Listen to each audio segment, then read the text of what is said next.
What will be the resistance of bulb filament if bulb have the 100 watt, ये power दिया है, and the 220 volt is printed। यदि किसी bulb में ऊपर पावर जो मेंशन है बच्चे वो दी है 100 वॉट, जिससे हमारे एलईडी बल्ब आते हैं, और वोल्टेज रेटिंग उस पर दी है 220 वोल्ट। सो हमसे पूछा गया कि इस बल्ब का रेजिस्टेंस क्या होगा। एक्चुअली बल्ब क्या है, एक प्योर रेजिस्टिव एलिमेंट होता है जिसको ऐसा पैक किया जाता है, और यहाँ पर ऐसे प्लग इन करके फिर ये चलेगा फिलामेंट। ये फिलामेंट कहलाता है, जो चलेगा नाइक्रोम वगैरह का वायर होता है, जिससे जिसका अपना खुद का कुछ रेजिस्टेंस है। ओके, तो हमसे पूछा गया है बेटा कि उसका रेजिस्टेंस कितना है। तो जनरली हम जानते हैं कि पावर जो होती है बेटा वो पावर वोल्टेज और करंट का प्रोडक्ट होती है, ठीक है। और हम ये भी जानते हैं कि यदि मैं करंट को लिखना चाहूँ तो मैं करंट को लिख सकता हूँ बेटा V बाय आर। हमें ये फॉर्मूला यूज करना होगा, V square by R. Power is equal to V square by R फॉर्मूले को यूज करेंगे, क्यों? क्योंकि इस फॉर्मूले में एक तरफ पावर है और एक तरफ रेजिस्टेंस और वोल्टेज। तो मुझे वोल्टेज और पावर गिवन है, रेजिस्टेंस फाइंड करना है। तो आर हम फाइंड कर सकते हैं V स्क्वायर बाय P से। Now put the value V square 220, 2 time दिया है तो 220 वोल्ट, अपॉन में P पावर कितना दिया बेटा, पावर मेंशन है यहाँ पर 100 वॉट, तो 100 वॉट पावर मेंशन कर दें। 100 वॉट, जीरो से जीरो, जीरो से जीरो, 22 into 22 टू टाइम्स, तो that will be equal to 484 ohm. That is the resistance of the bulb, 484 ohm। Option number B इसका करेक्ट आंसर होगा। V square by R से आप निकाल सकते हैं। Current is pass in a spring, it becomes get compressed, gets expanded and oscillate or remains unchanged। तो किसी spring में अगर करंट पास किया जाए तो उनका क्वेश्चन ये है कि स्प्रिंग कॉम्प्रेस होगा कि स्प्रिंग एलोंगेट होगा जब इसमें कोई करंट पास किया जाए। एक्चुअली में जब कहीं पर वायर, अगर मैं दो पैरेलल वायर लूं और दोनों पैरेलल वायर में करंट की डायरेक्शन अगर सेम हो तो ये दोनों वायर एक दूसरे को बेटा अट्रैक्ट करते हैं। अट्रैक्ट यानी कि whenever the direction of current is same, wire will attract to each other, एक दूसरे को अट्रैक्ट करेंगे। बस इसी प्रिंसिपल को यहाँ पे लगा देना है कि जो स्प्रिंग है उसमें भी तो बहुत सारे सर्कुलर टर्न है, ये सर्कुलर टर्न है। इन सब में करंट की डायरेक्शन तो ऑलमोस्ट सेम है, जैसे यहाँ पर ऊपर जा रहा है तो यहाँ पर भी करंट ऊपर जा रहा होगा। तो जब करंट सेम डायरेक्शन में फ्लो होगा तो ये एक दूसरे को अट्रैक्ट करेंगे, एक दूसरे को क्या करेंगे, अट्रैक्ट। ऐसा सभी टर्न के साथ होगा। तो अगर एक दूसरे को अट्रैक्ट करेंगे तो स्प्रिंग फाइनली क्या होगा बेटा, स्प्रिंग स्प्रिंग फाइनली थोड़ा सा कॉम्प्रेस्ड हो जाएगा। स्प्रिंग क्या हो जाएगा, compressed. So option number A is the correct. Spring will compressed जब उसमें से करंट पास किया जाएगा, क्योंकि जब करंट सेम डायरेक्शन में है तो वो एक दूसरे को अट्रैक्ट करेंगे coils. The current in a branch A B, यहाँ पर एक हमें पिक्चर दिया गया है, पिक्चर दिखाई दे रहा है, और इस ए बी ब्रांच में जो ये वाली ब्रांच है बेटा ए से बी, इसमें हमसे करंट पूछा है। तो सिंपली यहाँ पर मुझे दिखाई दे रहा है कुछ कॉम्बिनेशन ऑफ रेजिस्टेंस है। यहाँ पर एक सेल भी लगा हुआ है, बैटरी का पोटेंशियल है 6 वोल्ट। तो पहले यहाँ पर देखिए बेटा, ये 1 ओम रेजिस्टेंस और इस 1 ओम रेजिस्टेंस को अगर लूं तो ये दोनों सीरीज में कनेक्टेड है, इनका टोटल रेजिस्टेंस 2 ओम।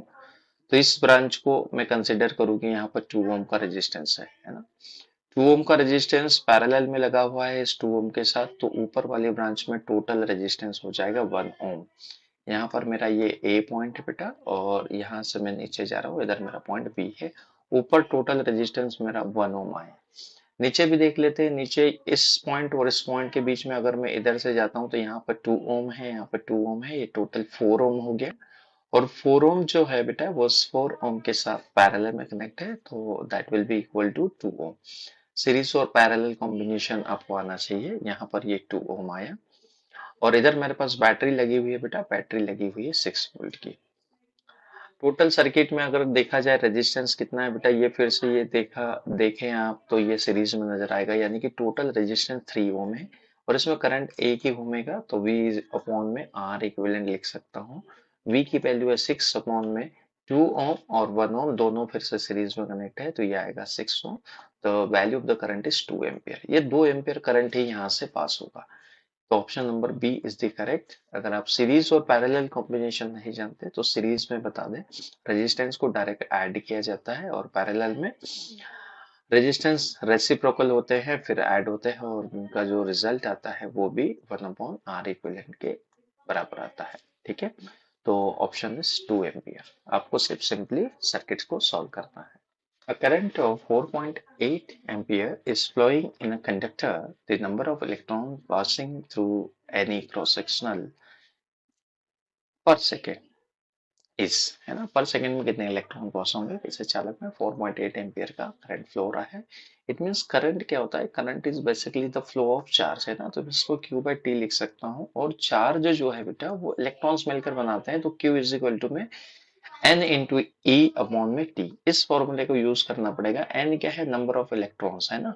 अब पर सेकेंड बोला है तो यानी कि हम टी की वैल्यू 1 डाल सकते हैं यहाँ पर, तो एन ई अपॉन में टी, पर सेकेंड बोला है तो टी की वैल्यू क्या ले ले 1, यहाँ से एन फाइंड करना है। So put the value of all the variables, जैसे करंट की वैल्यू है मेरे पास 4.8 एम्पियर, ये मेरे पास एन है बच्चे, ई की वैल्यू डाल दीजिए 1.6 इंटू 10 की पावर माइनस 19 अपॉन में टाइम पर सेकेंड बोला है तो मैं 1 सेकेंड रख देता हूँ, यहाँ से एन कैलकुलेट करिए। सो डेसिमल से इधर डेसिमल, और ये इसको कैंसिल कर सकता है कितनी टाइम, 3 टाइम्स, इसको नीचे भेजना है, नीचे भेज के ऊपर भेजेंगे तो 3 इंटू 10 की पावर माइनस 19 नीचे जाएगा, उसको ऊपर लिखेंगे तो plus 19, that is value of N, यानी कि 3 इंटू 10 की पावर 9 इलेक्ट्रॉन पर सेकेंड वहां से क्रॉस हो रहे होंगे। अगर उससे इलेक्ट्रॉन कितना जा रहा है बेटा, 4.8 एम्पियर इलेक्ट्रॉन जा रहा है। Option number A, option A is the correct option. If resistance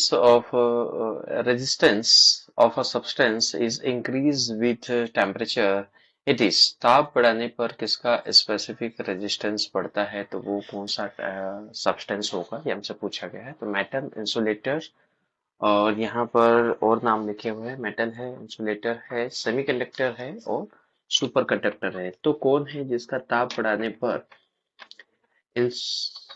conduct resistivity, है ना, उसकी स्पेसिफिक रेजिस्टेंस या रेजिस्टिविटी बढ़ती है, तो इसका आंसर है बेटा मेटल। जनरली मेटल को गर्म किया जाता है तो उसकी रेजिस्टिविटी बढ़ती है, यानी कि उसकी कंडक्टिविटी कम होती है।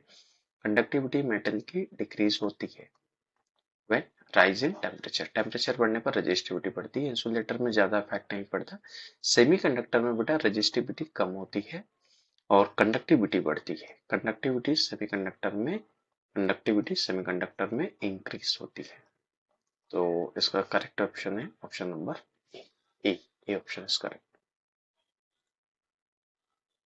Electric bulb drop by 1% then power decrease by, किसी इलेक्ट्रिक बल्ब में प्रवाहित धारा का मान 1% कम कर दिया जाए तो उसमें शक्ति में क्या कमी होगी। तो फर्स्ट पावर का फॉर्मूला लेके, पावर इज इक्वल टू क्या होता है, पावर इज इक्वल टू बेटा आई स्क्वायर आर, क्योंकि इन्होंने बल्ब कहा है तो हम प्योर रजिस्टर यहाँ पर लेंगे, आई स्क्वायर आर है। और इसमें इन्होंने क्या, करंट को 1% कम कर दिया जाए, रेजिस्टेंस में कोई चेंज नहीं है, करंट को 1% कर दिया जाए तो पावर में क्या चेंज आएगा। तो इसको हम बेटा यूनिटी टू डायमेंशन में जो एरर एनालिसिस है अगर उससे मैं सॉल्व करूं तो change in power in percentage, जो परसेंटेज में पावर चेंज आएगा बेटा, यहाँ पर देखो आई स्क्वायर आर है तो हम पावर को आगे ले आते हैं और परसेंटेज चेंज इन करंट लिखेंगे कि करंट में परसेंटेज चेंज कितना हुआ, है ना। और परसेंटेज चेंज इन रेजिस्टेंस लिखते हैं, पर इन्होंने रेजिस्टेंस में कोई चेंज नहीं दिया है, तो परसेंटेज चेंज यानी कि 2 आगे, पावर कहाँ बच्चे आगे, इंटू परसेंटेज चेंज इन करंट, तो करंट में परसेंटेज चेंज है 1%, तो हम यहाँ पे लिख देंगे 1%। तो पावर में जो परसेंटेज चेंज आएगा बेटा वो 2%। तो पावर परसेंटेज में कितनी चेंज होगी बेटा, 2% पावर का चेंज होगा। एरर एनालिसिस से इस क्वेश्चन को बनाया जा सकता है। Option number B is the correct answer.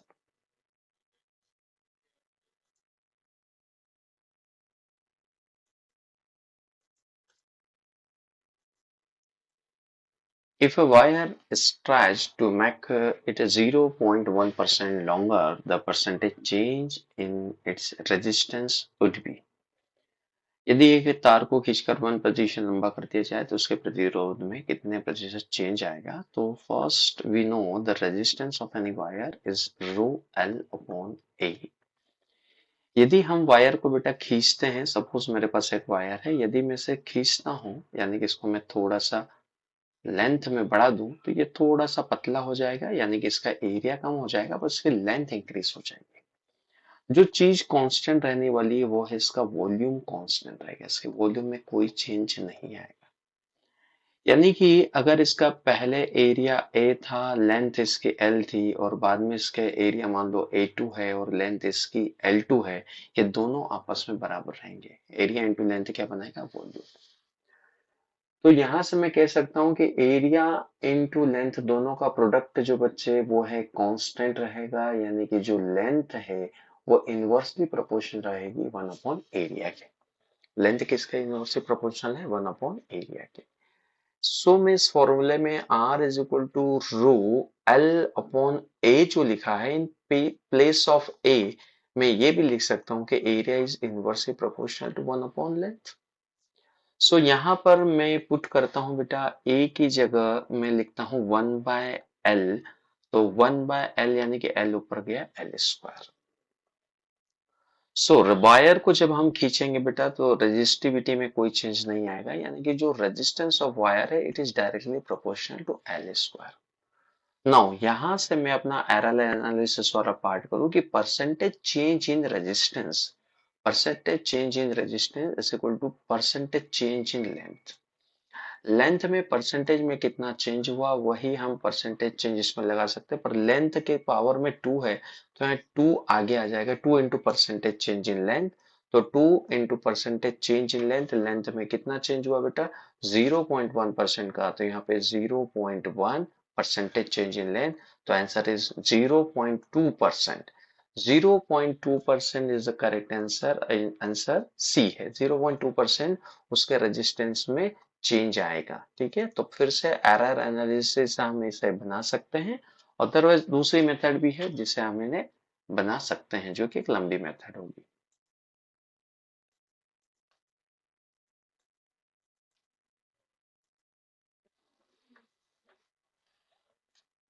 Parallel wire carrying current in opposite direction. So हमसे पूछा गया है, do not affect to each other, attract to each other, repel to each other and get rotated to be perpendicular to each other. आपके पास दो wire है बेटा, parallel wire है, जिनमें करंट फ्लो हो रहा है, और करंट जो फ्लो हो रहा है बेटा वो अपोजिट डायरेक्शन में हो रहा है, यानी कि एक में अगर करंट में डायरेक्शन लो ऊपर तो दूसरे में करंट की डायरेक्शन है नीचे। तो जब दो वायर में यदि करंट सेम डायरेक्शन में फ्लो हो तो ये एक दूसरे को अट्रैक्ट करते हैं बेटा, यहाँ पर होता है अट्रैक्शन। लेकिन जब डायरेक्शन एक में करंट के अपोजिट कर दी जाए तो ये दोनों एक दूसरे को रिपेल करते हैं, सेम फोर्सेस है ना। ये इसे रिपेल करेगा और ये इससे रिपेल करेगा। तो हमारा क्वेश्चन है, पैरेलल फ्री पैरेलल वायर है, करंट अपोजिट डायरेक्शन में है, do not affect each other, attract to each other, repel to each other. Option number C, they are repel to each other, वह एक दूसरे को रिपेल करते हैं। Motion of kite will be, जो kite है उसकी मोशन किस टाइप की है पूछा है इन्होंने। First 1D one dimensional motion, second one is two dimensional motion and third one is 3D three dimensional motion, और एक स्टेट ऑप्शन दिया है एक्चुअली। तो हमारा जो काइट है उस स्पेस में बेटा थ्री डायमेंशनल मोशन में उड़ता है। इसे मोशन इन स्पेस के नाम से हम समझ सकते हैं, मोशन इन स्पेस। यदि स्पेस में वो उड़ रहा है, एक खाली जगह में उड़ रहा है, तो उसमें तीनों एक्सेस इन्वॉल्व है, एक्स वाई और जेड। तो उसकी जो मोशन है बेटा वो थ्री डायमेंशनल मोशन में आएगी, किसकी, काइट की। जो काइट इस टाइम में उड़ रहा है उसकी मोशन है three dimensional motion. Option C is this question, in projectile motion the acceleration will always be, है ना, प्रक्षेप्य गति में त्वरण हमेशा रहता है। तो प्रोजेक्टाइल मोशन क्या है बेटा, जब किसी ऑब्जेक्ट को हम यहाँ से ग्राउंड से ऊपर की तरफ फेंके किसी एंगल के साथ, तो उसका जो पाथ है वो प्रोजेक्टाइल है। ये उसकी टॉप मोस्ट हाइट होती है, यहाँ जहां से हमने उसको फेंका वहां से जहां तक वो गिरता है उसको हम रेंज कहते हैं। इन्होंने पूछा है कि एक्सेलरेशन, इसमें दो तरीके का एक्सेलरेशन है। एक तो वर्टिकल मोशन हो रही है जो इसे कहाँ ले जा रही है बेटा, ऊपर। एक वर्टिकल मोशन हो रही है, एक हॉरिजॉन्टल। तो हॉरिजॉन्टल में जो एक्सेलरेशन है वो जीरो है, यानी कि हॉरिजॉन्टल में इसकी जो वेलोसिटी जिसे हम यू एक्स लेते हैं, यहाँ पर अगर u है, दिस एंगल इज थीटा, तो हॉरिजॉन्टल वेलोसिटी लिखी जाती है u cos theta, and the vertical velocity यहाँ पर लिखी जाएगी बेटा u sin थीटा।